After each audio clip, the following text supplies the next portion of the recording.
right, Whiskey and Kicks episode 3. It's Brocky here at a Vermillion Restaurant with Nate Wilkinson. Yeah, I'm gonna mess that up. What's going on, man? It's good. I'm glad to be here. Thanks for having me on your show, Brocky. Yeah. Really excited to show you a few drinks that I've been thinking about. Yeah. I'm excited to drink them. You know. Right. So, first, let's get into you, man. Where you from originally? You're in the DMV now. But Okay. I'm from Columbus, Ohio, and after many moves with my wife, the two of us, we got here so that she'd go to policy school, and bartending looked like something I could do in the short term, and then I just decided to go kind of down the rabbit hole, like as far as I could go when I got into this. How long have you been out here now? 6 years. Oh, okay. Yeah, bartending for 4. Okay, cool. So, that brought you to the DMV. So, your bartending career, did it start out here or? Yeah.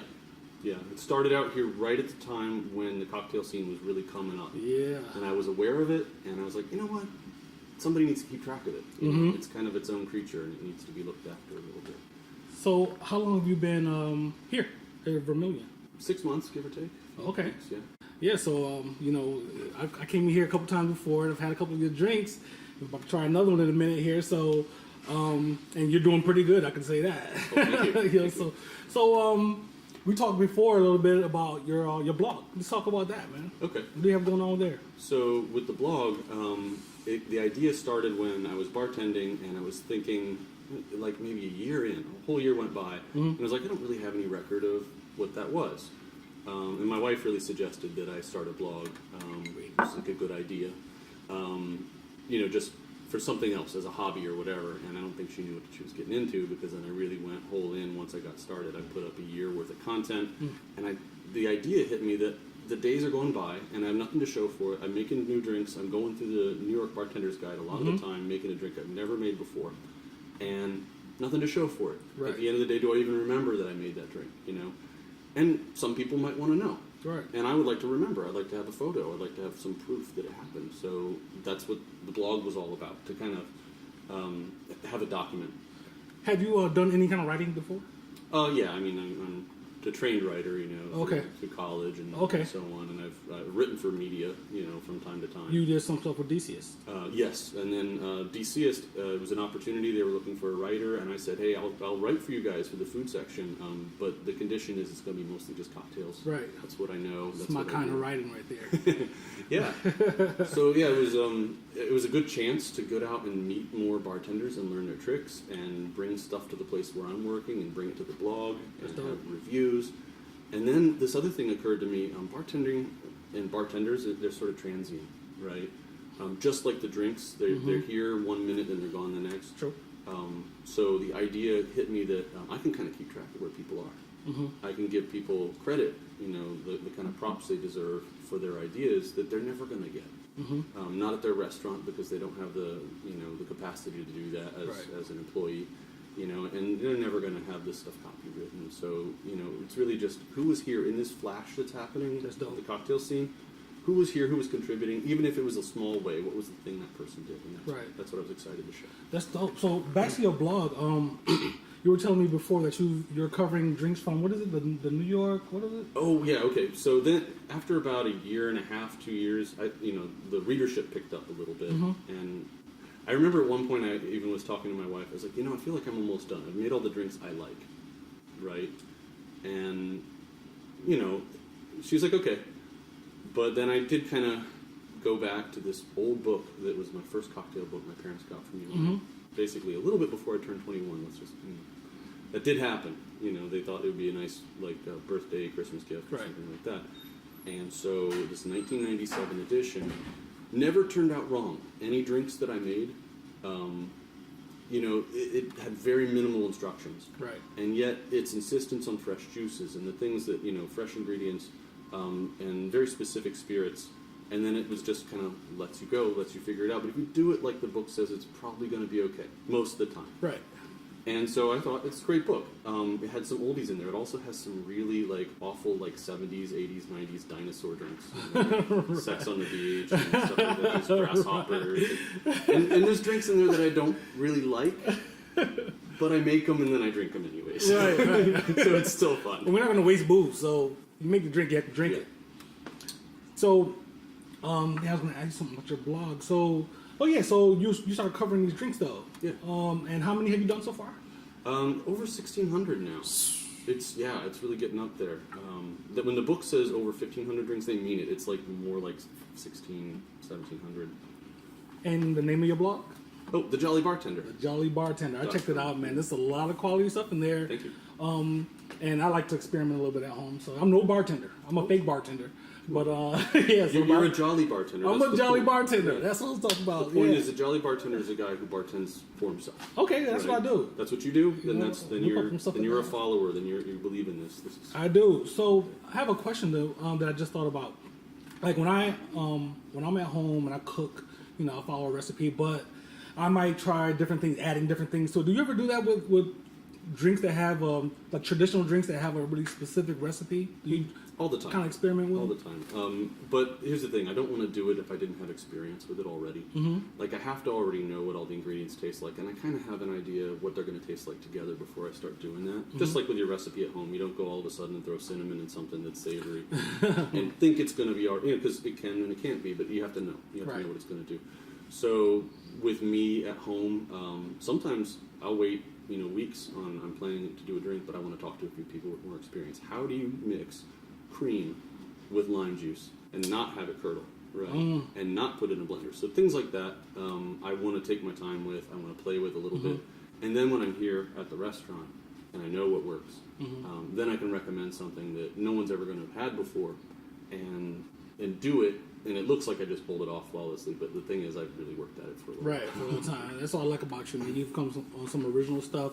So we're gonna do something with some orange peel here. Sure, yeah. Let's do it. So this drink, though, this is I read a lot of Faulkner back in my grad school days. So William Faulkner, not really a bourbon drinker, but he wrote about bourbon drinkers. Is what his deal was, and he has this character called Sutphin, who owns this mansion and 100 acres. They call it Sutphin's 100. So that's the name of the drink, Sutphin's 100. It's sort of his point of pride. And with that, we're using, Sutphin was Virginian himself, so we're going to use Virginia whiskey.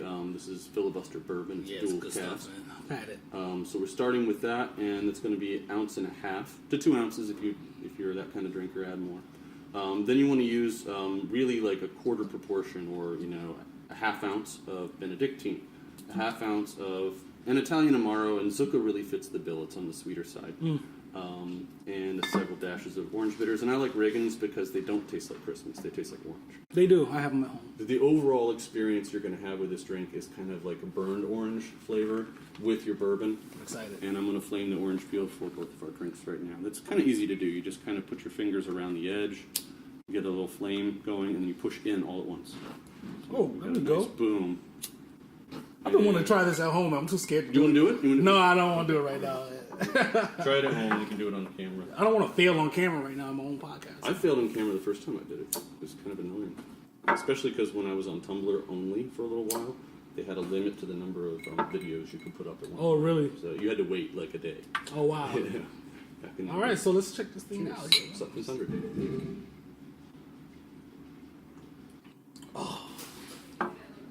Man, that is good. All right. That is a smooth drink, too. Yeah, I think that's the goal, is that a lot of people can't handle their bourbon just as bourbon on the rocks. So what this does is it allows it to go down a little easier. It has no extra juice, though. No added sugar. It's all liquor. Yeah, basically I opened several bottles and made this drink. So that's the kind of the I'm very simple happy about it. All right, excellent. I'm just gonna drink this on camera right now.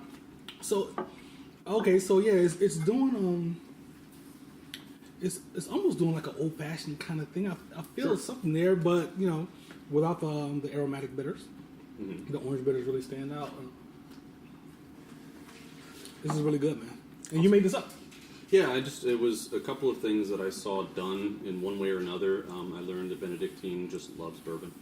I wouldn't use the same combination of ingredients with a rye, for instance. It just doesn't seem to play as well. Okay. So you want your sweeter, more vanilla tasting whiskey. That seems This to work. is a really good drink. Has this been added to any menus or anything? No, this is a secret. Secret drink. Get Right. it exclusively here on Whiskey and Kicks. Right, I didn't want anybody to see this. This is the first time I actually spelled out the recipe, and this is going to go up online because A little bit it's mine, and Yeah. I take it wherever I go. But you know, like I didn't want to. If I did a post on it, then that's said and done. But this is a big enough deal. I feel like we can put this out there now. This is how you make Suppins 100. Yeah, man. Somebody's gonna see this and try this at home. I know I'm gonna try it. So Yeah. buy 2 more ingredients, but I'll try this at home. Well, hopefully you can go someplace after this and tell somebody you want this drink, and they'll be able to make it. And tell them where to find it. Whiskey and Kicks. So we have another invention. What do we have here? What is the name of this drink? Okay, this drink is called my new Air Jordans, and the idea behind new Air Jordans is that feeling, that the whole experience you have when you open a box of new shoes, Yeah. and you smell them, and it smells like the fresh new shoe smell. There's a lot of foam and cushion to it. They got a nice bright logo on it, and you're just like really excited. Like you don't even want to wear them because they're too good.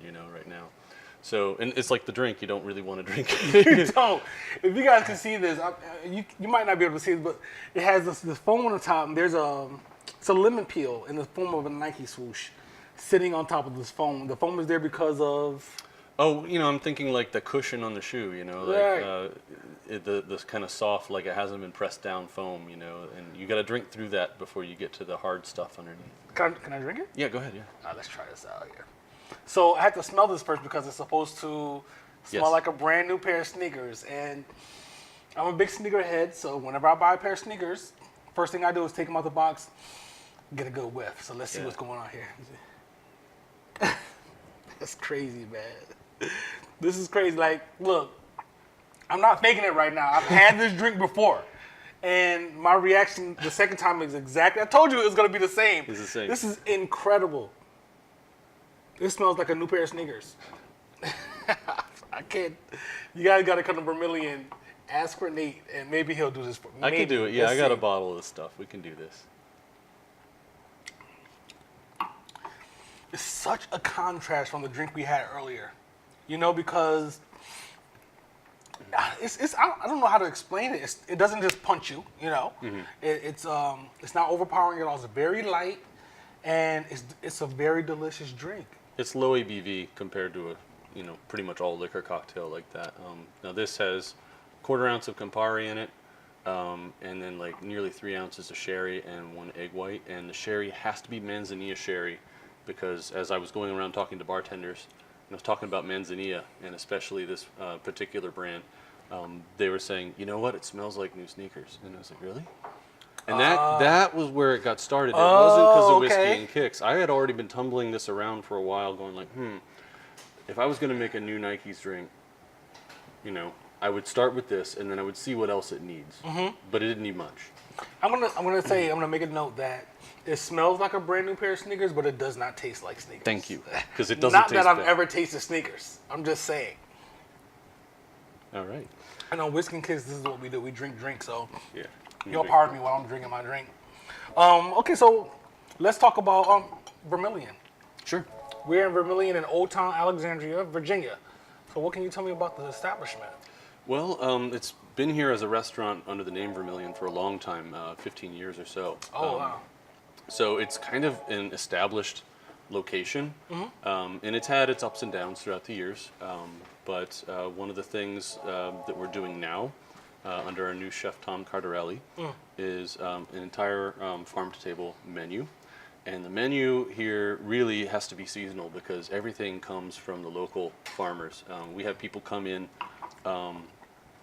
bringing their stuff from the farm. We have a mushroom hunter who comes in and actually brings, That's foraged mushrooms, and we see this person come in. We order so many of our ingredients come right through the front door. Every time I come here, there's a big box in a bag. Fresh bread. Fresh bread every time I've come here. Right. So you'll see it. You see it even when we're in operation. So the freshness is all there, and that makes such a difference. People keep asking, why is a mixed green salad like the best thing ever? And there's very minimal salad dressing on it. It is a selection. I saw Chef Tom Cardarelli go through and pick different mixes and taste them without any dressing and go, that's it. That's the one for my my mixed green salad.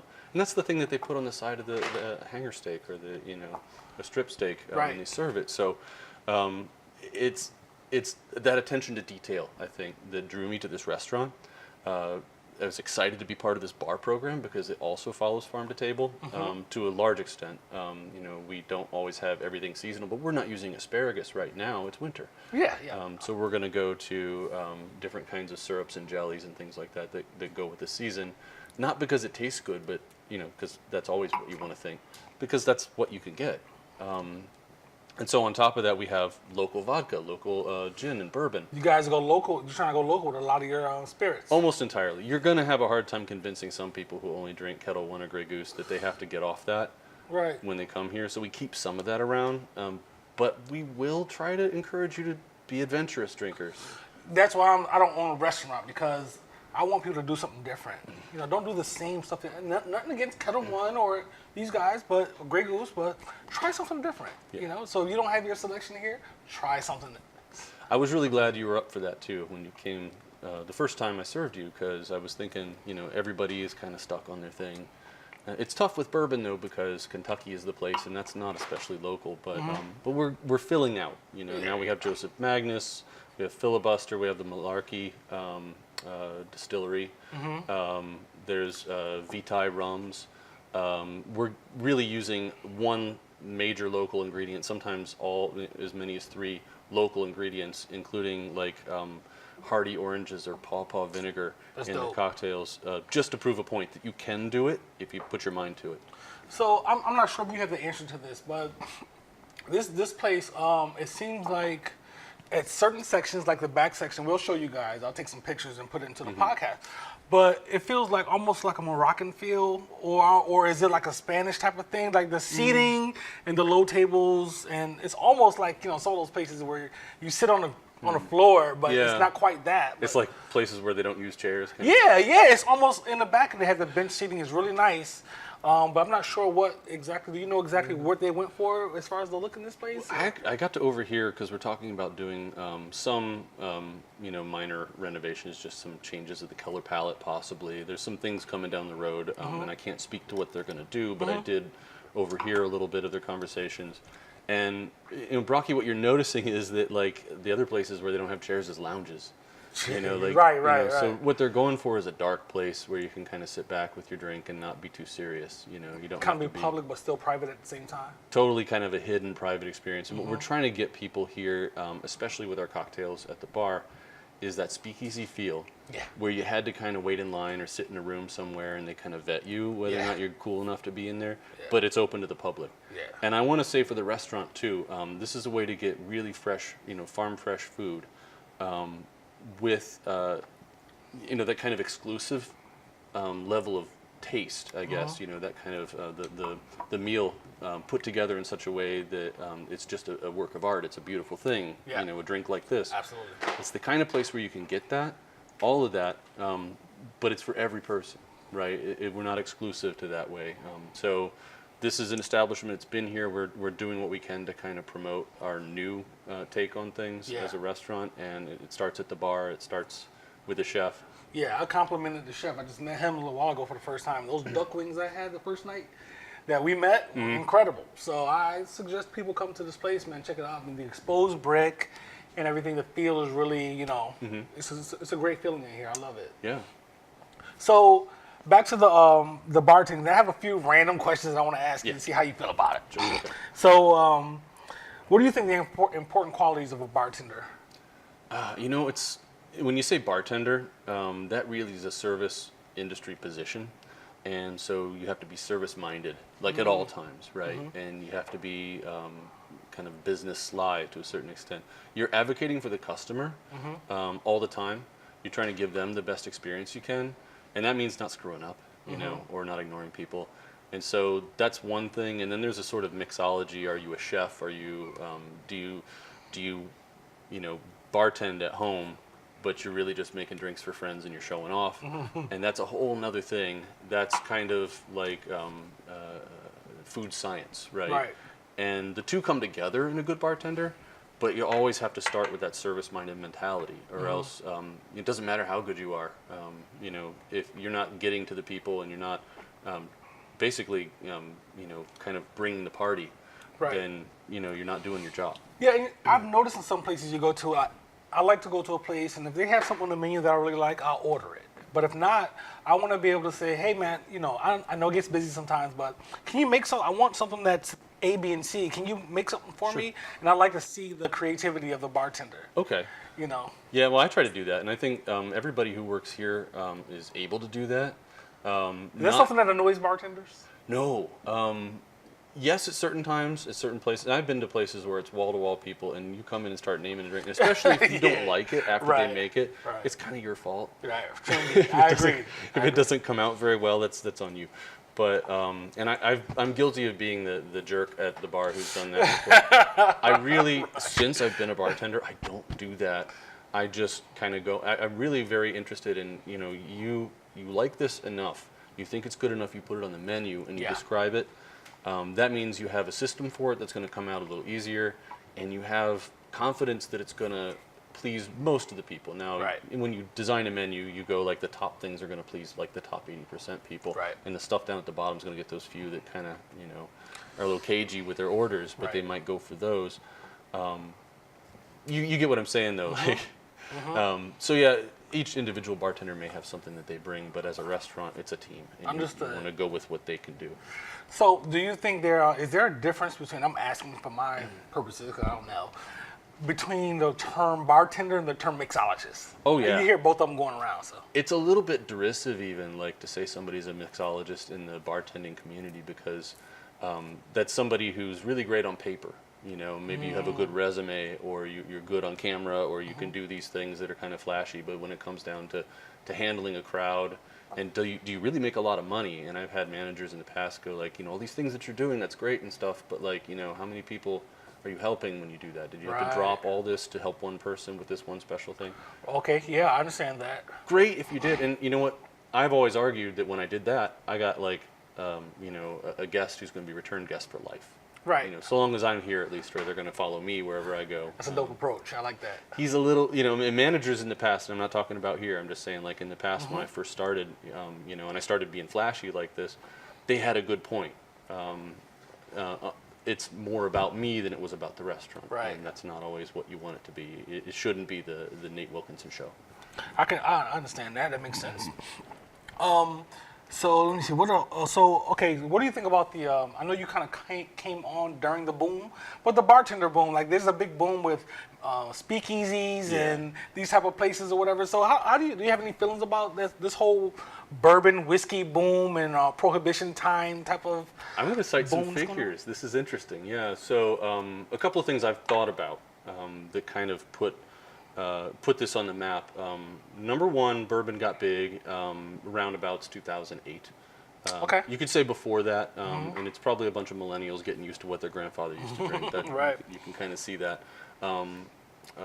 Discus, the Distilled Spirits Council, did some calculations. Basically, they put together a spreadsheet, and they showed that bourbon sales went up by 104% that year.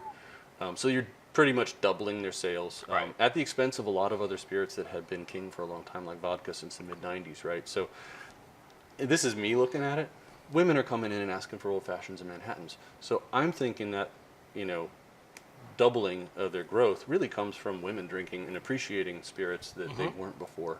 And probably because it's a little bit more okay. The speakeasy culture made it a go out to experience thing that I think was a little bit more friendly to women. And definitely encourage people to be more adventurous. Once they did that, well, then they go buy stuff at home. They're making things at home. Everyone has an opinion about it now. To a certain extent, I'm tired of everybody with their opinions. Right. You know what I'm saying? Like everybody's like, "This is the best thing ever." Right. And I'm tired of bartenders going, the whiskey thing has exploded and it's gone. It's booming again, and I'm tired of the second boom or the third boom that's going. Whatever. It is what it is. It's good. It's delicious. It's good. Just like everything is getting more local. Good. Right. There's a lot more liquor going around. Good. People Distilleries all over the place. I love it. Yeah.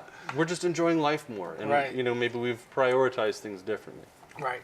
That is pretty dope. I had to write some of this stuff down because, I've been real strict in how I look at an old fashioned until I came here and had a peanut infused old fashioned. Yeah, with the rye, right. Oh my God, amazing drink. So you guys kind of opened me up to try some different things. So now I'm doing maple old fashions, and Sure. some maple syrup in there and stuff like that instead of the simple syrup. That was the brainchild of the beverage director, Nick Farrell, who works at Iron Gate, and he helps us out with our menu. So you'll see a lot of that come in.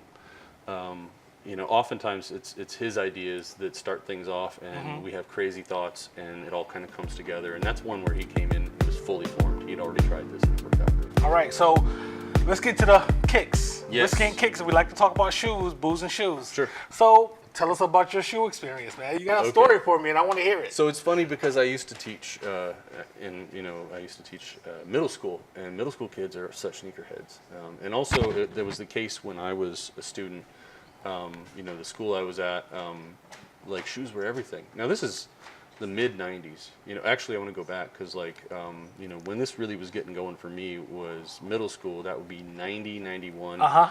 And the pump shoe craze with Reebok was huge. I remember the Reebok thing. And the shoes kept getting bigger and bigger and bigger until they're like all the way up to your knee practically, right? Right. The shoes got huge. And of course, they didn't help you, John. No, and they didn't help your ankles from getting sprained either. No. Although I would say that like this is the shoes that I'm thinking of. These are, I wanted something different. Yeah. And I went for what I wanted, and I asked my parents for these Nike Air Pumps, right? That I think David Robinson endorsed. I did a little research on it, and it turns out that maybe he did. He had a video with the shoes and stuff, but it wasn't like the same kind of endorsements that athletes get nowadays. Anyways, these shoes were so tall. They had this huge High top. They were high top. They had like 3 tiers, right? Yeah. The top tier had a pump on it, and the release was on the back. And the difference was that these shoes didn't pump the tongue. Yeah, Reebok had the ball, the orange ball on the tongue. You pump it up there. And you knew somebody had a pump shoe when they walked around with this. This one you didn't see it. It was hidden. It was inside the lining of the shoe, so you couldn't quite see it. And people used to come up and release the air on you and stuff. Like and you'd be like half pumped, and that was kind of awkward. Right. But they would That's never. unacceptable. Yeah. Yeah, you have to stop. Didn't matter what you were doing, you had to pump up again. So these were hidden, and the release was on the back. It was kind of hard to come up to somebody in the front and just release their shoe. These were and I had size 12s back then. Man, this is middle school. Yeah, I was you're a tall 6'2" back dude. then. Yeah, I used to get picked on because I was the big kid, So because everybody's like, if you take down the big kid. So I had Right. big shoes. They were mostly white. They had a big gel something underneath that was transparent. They had a big window, and then they had the pump that pumped the heel forward. It was really comfortable. It might actually help with sprains, honestly. Maybe so. Maybe that's why they didn't work very well. They stay out too long. Yeah. So functional. Well, yeah. The problem they had, I think they all admitted, with Nike, was that the shoe was heavy. Yeah.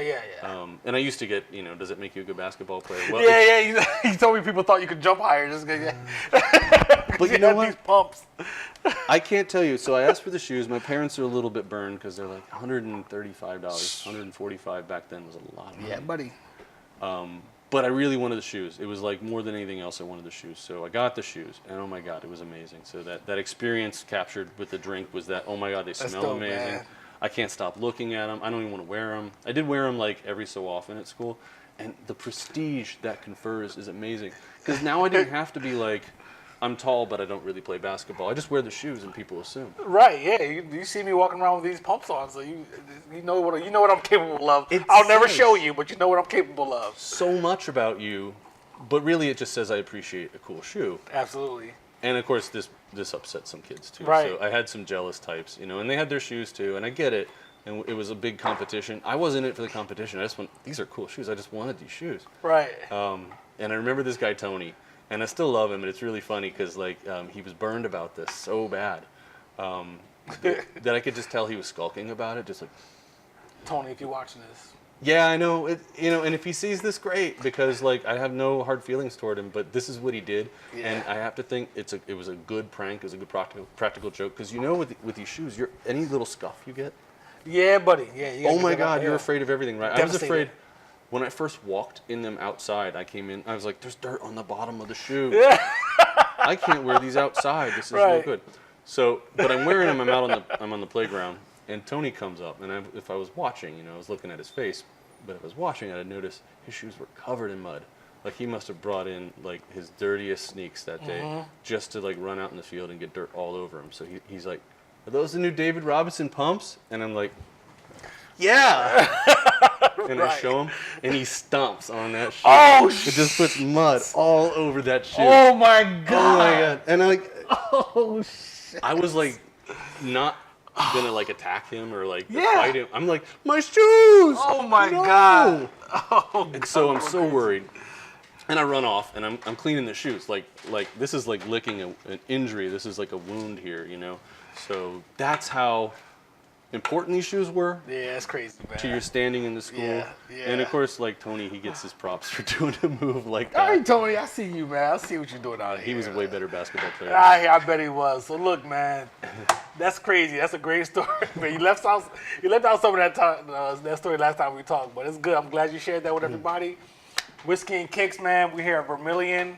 My man Nate, and that's a wrap, man. Thank I you, appreciate Brocky. you, man. That was a lot of fun. Yeah, absolutely. And make sure you follow him at Jolly JollyBartender.com. Yeah. .com. All right.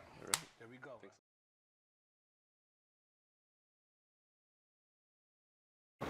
Okay, Brocky, I'm glad you asked about the old fashioned because it's a drink where everybody has their sort of opinions about it. And I actually want to put it out there that like at some point in the 90s, and I'm seeing recipes like this, it's like a lot of fruit. You know, they pack it full of fruit and smash it, and after you get an orange slice in there and you got a juice drink pretty much. Right. It's not, you know, and then it does come across as like the old lady's drink, you know.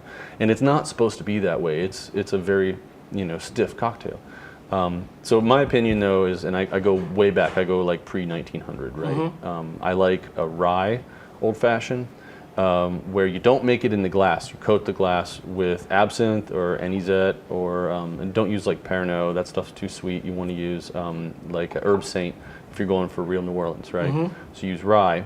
You get your sugar and Peychaud's bitters only, and muddle that with a little lemon peel, and that's all the fruit juice you need, right? It's just the zest, no juice, right?